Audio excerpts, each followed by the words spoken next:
Good morning. Welcome to Cedar Lane Sunday School. Today is January 9th, 2022. And today we are doing a lesson on injustice and hope. Our devotional reading and background scriptures are the same today. It's Genesis chapter 21, verses 8 through 21. And I'm going to begin by reading those. The child grew and was weaned, and on the day that Isaac was weaned, Abraham held a great feast. But Sarah saw that the son whom Hagar the Egyptian had borne to Abraham was mocking. And she said to Abraham, "Get rid of that slave woman and her son, for the woman's son will never share in the inheritance with my son Isaac." The matter distressed Abraham greatly because it concerned his son, but God said to him, "Do not be so distressed about the boy and your slave woman. Listen to whatever Sarah tells you, because it is through Isaac that your offspring will be reckoned. I will make the son of the slave into the nation also, because he is your offspring." Early the next morning, Abraham took some food and a skin of water and gave them to Hagar, and he set them on her shoulders and sent her off with the boy. She went on her way and wandered in the desert of Beersheba. When the water in the skin was gone, she put the boy under one of the bushes. And then she went off and sat down about a bow shot away, and she thought, "I cannot watch my boy die." And as she sat there, she began to sob. God heard the boy crying, and the angel of God called to Hagar from the heavens and said to her, "What's the matter, Hagar? Do not be afraid. God has heard the boy crying, and as he lies there. Lift the boy up and take him by the hand, for I will make him into a great nation." Then God opened her eyes, and she saw a well of water. She went and filled the skin with water and gave the boy a drink. God was with the boy as he grew up, and he lived in the desert and became an archer. So the introduction is deaf gods. And Isaiah 44:10 through 20 provides an incisive mockumentary of ancient and Near East idolatry.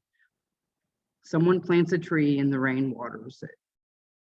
And then someone cuts down that tree and uses half of it for firewood. Then a craftsman carves the other half into an image and claims it as a god and asks it to save him. How, Isaiah wondered, could anyone in his or her right mind, do such a thing? A block of wood does not have understanding. It neither sees nor hears, let alone acts in history to save. Idolatry hasn't changed much over the centuries, and beyond that type of idol, people who have achieved fame are often idolized. Yet these people were once babies, utterly dependent on their parents for everything. But because a person is a household name, some hang on their every word, expecting inspiration that will put life on the right path. But these idols cannot save either. The truth is, only God can hear, speak, and act to save. He hears the cries of his people and heeds the pleas of the oppressed. In today's passage, we see the God of Abraham listening attentively and offering a word of true hope. The second part of the book of Genesis could be called personal history. It is about people who have purpose in the plan of God to bring the Messiah into the world at just the right time. This section of Genesis begins with Genesis chapter 11, verse 27. The focus is on the descendants of Abraham who continue through Isaac, Jacob, and the latter's 12 sons. When God called Abraham and Sarah, then they were Abram and Sarai, to leave Ur, he promised to bring them to the land he would give them and make Abraham's family a great nation. Abraham entered Canaan at age 75 and was told that this was the land that God had planned to give to Abraham's descendants. After Abraham and his nephew Lot went their separate ways, Abraham was again told that all the land he could see would be given to his descendants. Yet Sarah was unable to conceive. She sought to overcome her barrenness by asking Abraham to impregnate one of her slaves. Sarah's logic in this seems strange to us. Why would a wife willingly allow her husband to have an intimate relationship with another woman? This seems to be a recipe for disaster. But the logic of this practice, common at the time, went something like this. If a slave produces a child, that child will be mine, just like his mother is my property. Sarah thought that she could have a son in the secondary way and thus please her husband. One of their slaves was an Egyptian named Hagar. She presumably came into their household when the family sojourned to Egypt.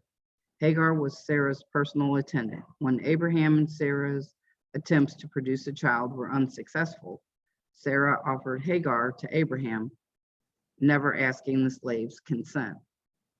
Hoping this union would yield a child, this attempt to run ahead of God turned out to be a bad idea, as Genesis chapter 16, verse 4 through 6 shows. When Hagar conceived, it created a rift between the two women. Hagar looked down on Sarah, and Sarah retaliated with harsh treatment. When Hagar fled, God comforted her and encouraged her to return to Abraham and Sarah with the promise that God would bless her offspring.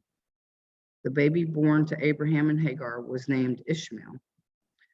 Eventually, God made it clear to Abraham that Sarah would bear him a son, Isaac, and this child of miraculous conception would become the heir to God's promise to Abraham. Yet with Ishmael still in the mix as Abraham's firstborn son, the situation was ripe for conflict, which brings us to today's passage. Verse 8, the child grew and was weaned. The day Isaac weaned Abraham held a great feast. We are not told exactly when the baby was expected to be weaned, much later in Israel. Hannah, another barren woman that God enabled to conceive, entrusted her son Samuel to the care of Eli to be raised as a priest after he was weaned. And you can find that story in 1 Samuel chapters 1, verses 22 through 24. This likely did not occur before Samuel was 3 years old and perhaps closer to 4. Isaac's weaning was an event to be celebrated. He no longer depended on his mother's breast milk for sustenance, which allowed him to spend more time with his father and the other men. This important rite of passage for any young boy was especially important for the child of promise born in a miraculous circumstances. But Sarah saw that verse 9, but Sarah saw that the son whom Hagar the Egyptian had borne to Abraham was mocking. Referring to Ishmael as the son of Hagar, the Egyptian emphasizes his relationship to his slave mother rather than to his father. Ishmael was 14 years older than his half-brother Isaac, making Ishmael about 17 when this event took place. We are never told exactly what Ishmael said or did to draw the accusation of mocking. The Hebrew word is the same behind the name Isaac, which means laughter.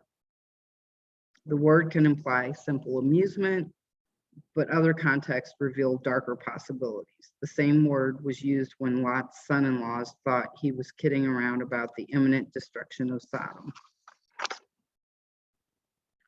The word also describes the frivolity of idolatrous Israelites and their golden calf. The term further characterized how a husband and wife enjoyed romantic time, appropriate within a marriage, but sinful in other contexts. The final possibility of inappropriate touch is the most disturbing.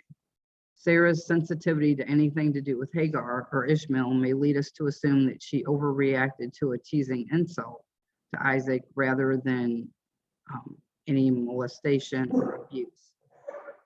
Whatever was happening, it provoked Sarah to act decisively. Given her history with Hagar, Sarah was the worst person to witness Ishmael's misbehaving. In verse 10a, and she said to Abraham, "Get rid of that slave woman and her son." As God cast the first couple out of Eden and later drove Cain from the soil, so Sarah called Abraham to expel Hagar and Ishmael from their camp. We hesitate to evaluate this action in a moral sense, given the fact of God's approval. With our knowledge that God worked through Isaac, we might be tempted to excuse Sarah's request as a pragmatic change of address request. We might ask ourselves, do the ends justify the means? It was cruel to cast out a slave woman and her son, a son born because Sarah herself had willed Abraham to impregnate Hagar. Referring to Hagar and Ishmael in the third person rather than by name may have been Sarah's way of depersonalizing them and distancing them as a legitimate recipient of Abraham's concern. Subjecting Hagar and Ishmael to starvation, exposure, and violence then seemed tolerable to Sarah in some sense. And verse 10b, for that woman's son will never share in the inheritance with my son Isaac. When the law is later given at Sinai, it will be mandatory for the firstborn son to inherit a double portion of the father's estate at the father's death. But Sarah was unwilling to see Ishmael as even as an heir equal to her own son. The matter distressed Abraham greatly because it concerned his son, which is verse 11. Abraham rightly loved his son Ishmael. The father was not naive about the dangers of the boy and his mother would face if sent away. Perhaps Abraham thought both sons would share his inheritance. After all, when God specified that Abraham's heir would be his own flesh and blood, Sarah was not mentioned. And if Abraham understood that God intended only one nation to descend from Abraham, that man could be excused for thinking that his two sons could both contribute to one people. Ishmael's banishment would throw all these assumptions into disarray. In verse 12, but God said to him, do not be so distressed about the boy and your slave woman. Listen to whatever Sarah tells you, because it's through Isaac that your offspring will be reckoned. We might conclude quickly that it's God's will for Hagar and Ishmael to move away, but recognizing the three ways to speak of God's will is important. The first of that is God's purposive will, which refers to God's desire and decision. Examples can be found in Genesis 1:1 and Acts chapter 2, verse 23. The second is that his prescriptive will, which is referring to God's desire and human decision. And you can find examples of that in Hosea 6:6 and Matthew 23:37. And the third is that of his permissive will, referring to the human desire and God's permission. And examples of that are in Acts 14:16 and James 4:3. The third of these is in view here. In other words, God was willing to work within Sarah's desire as he moved his own plan forward. He would act in a genuine partnership with Abraham and Sarah. Sometimes humans take initiatives, then God responds to their actions. This had been so in Abraham's case, and at least since Sarah decided to have a child by Hagar.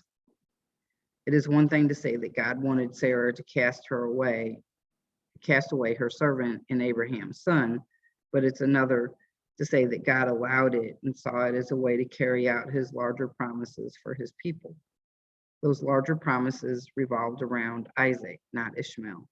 So God told Abraham to accept the will of his wife. In verse 13, I will make a son of the slave into a nation also, because he is your offspring. In working with Sarah's decision, God did not ignore Hagar or become indifferent to Ishmael.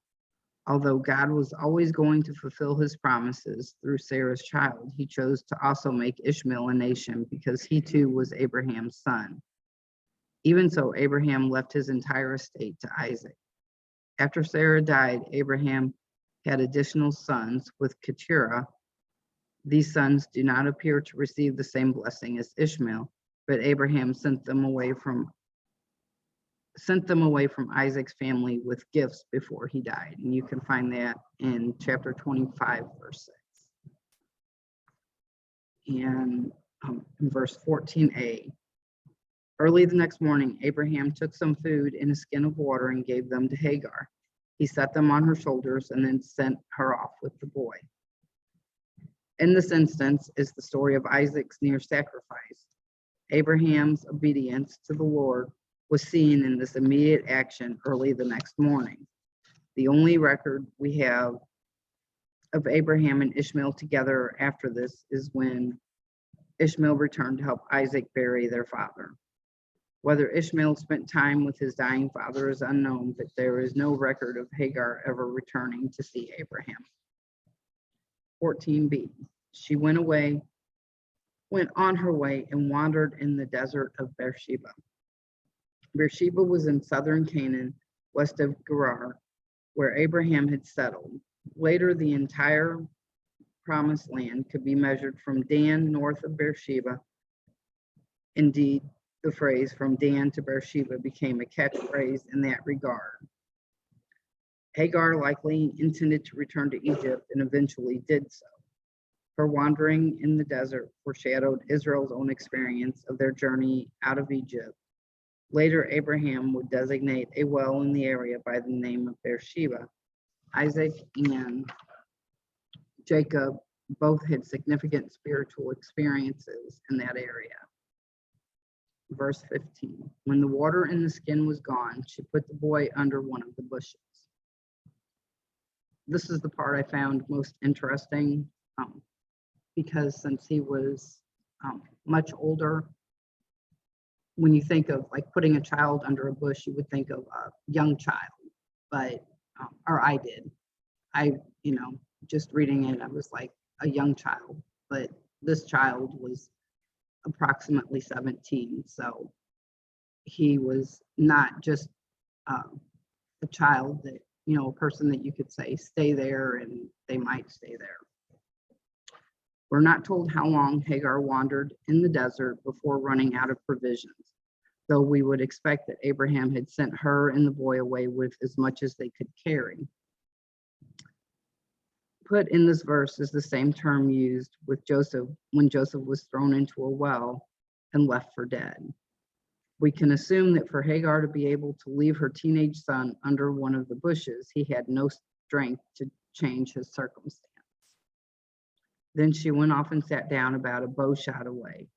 Here a play on words measures the distance in terms of a bow shot, foreshadowing Hagar and Ishmael's own near future.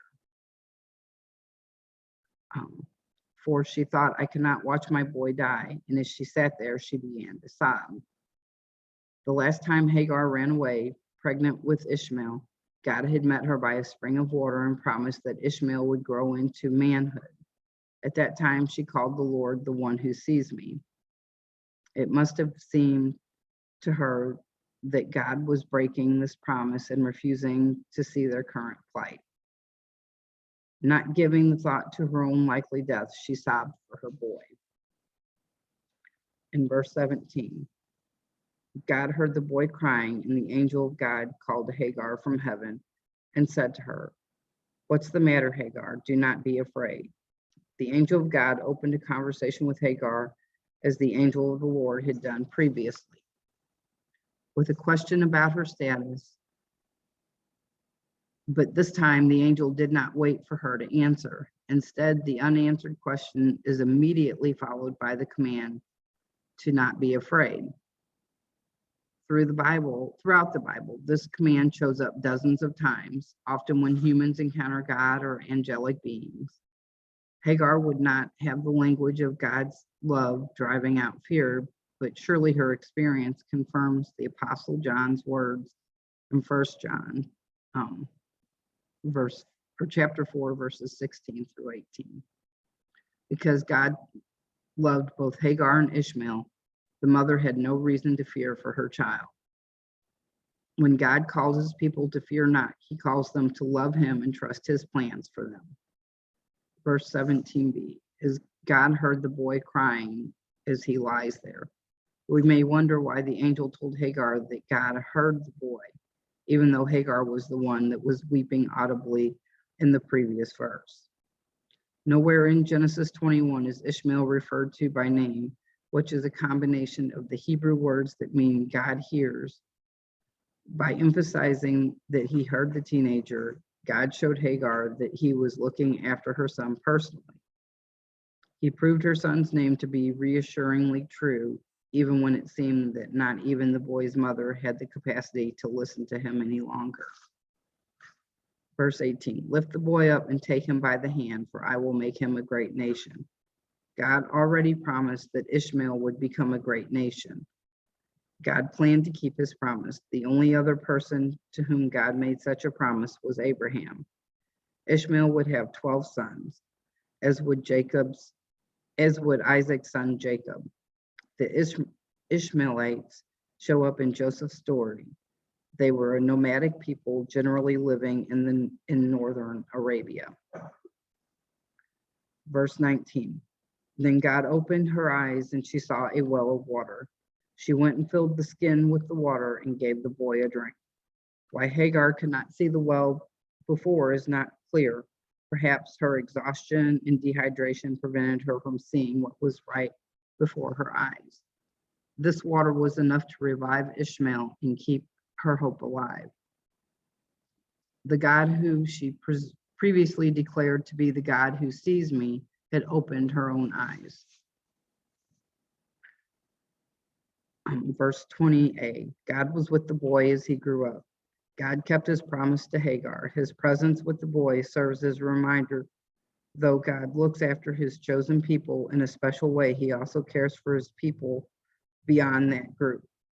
Indeed, God set apart Abraham's family through Isaac precisely to bless all nations. How great to serve a God who has always loved the whole world and chose to demonstrate it through his son. In verse 20b, he lived in the desert and became an archer. Ishmael's becoming an archer completes the play on words from verse 16. More importantly, it also fills out some of God's original declarations about the boy's future. The last time God spoke with Hagar, he told her that Ishmael would become a wild man at odds with others. And you can find that in Genesis chapter 16, verse 12. A characteristic one might expect from a boy growing into maturity in the desert without a father to guide him or a community to mold him. Bows were the weapon of choice, Ishmael's time, for hunting and waging war. These skills undoubtedly contributed much to his survival and his eventual prosperity. In conclusion, Hagar had a difficult life, but as Ishmael's name reminds us, God hears. Abraham's God, who loved both Isaac and Ishmael, is the Lord of all creation. He cares for all people, and he keeps his promises. He hears all cries of injustice and responds with a message of hope. That message must be preached, taught, and lived by the people before the watching world, which is desperate for a better story than the divisions that so often define our lives. When we hear the word, the world might begin to believe that God also hears. And I'd like to close in prayer. God who hears, we raise our voices to you. Strengthen our hope and so that the world may have hope in you through our faithful witness. In Jesus' name we pray. Amen.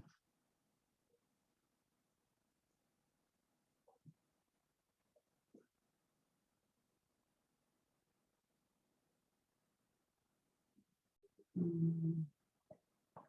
you want me to move?